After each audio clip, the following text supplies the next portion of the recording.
MLA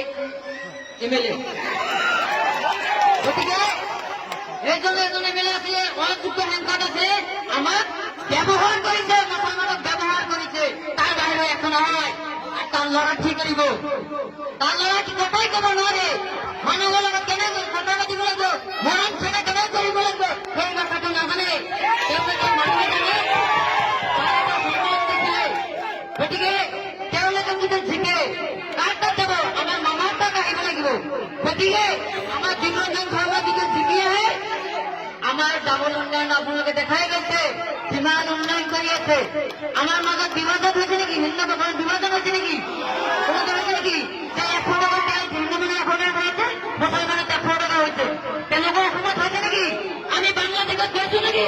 তেওঁলোকে কৈছে যে বিজেপি চৰকাৰ থাকিলে আদান বন্ধ হব। আজি আদান বন্ধ হৈছে নেকি? মুছলমান বাংলাদেশে নেকি?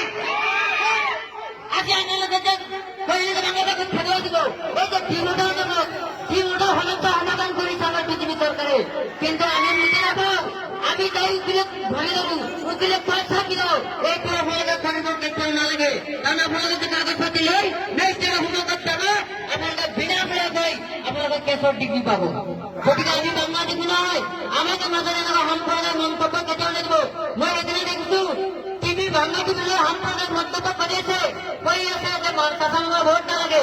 মই এটা কথা উত্থান দিওঁ, এই চাচামামাৰ ভোট নালাগে মামা ডাঙৰীয়াই কি কাৰণে কৈছিলে?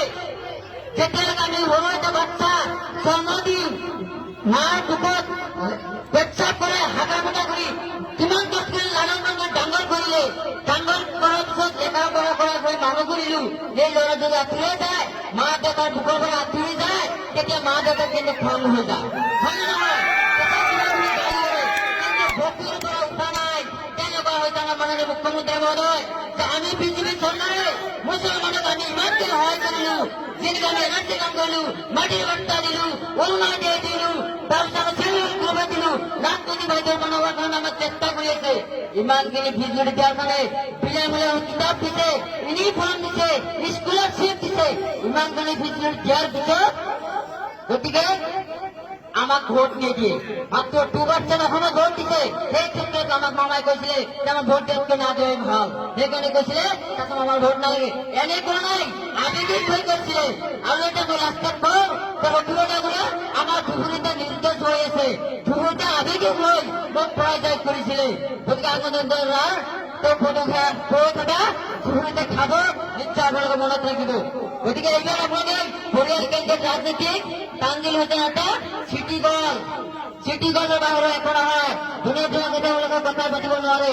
গতিকে এইটো কথা চিন্তা কৰিব যে আমাৰ যদি উন্নয়ন লাগে, দীপৰঞ্জন শৰ্মা ডাঙৰীয়াক প্ৰথম ফলৰ ছবি আপোনালোকে ভোট দিব নে নাই?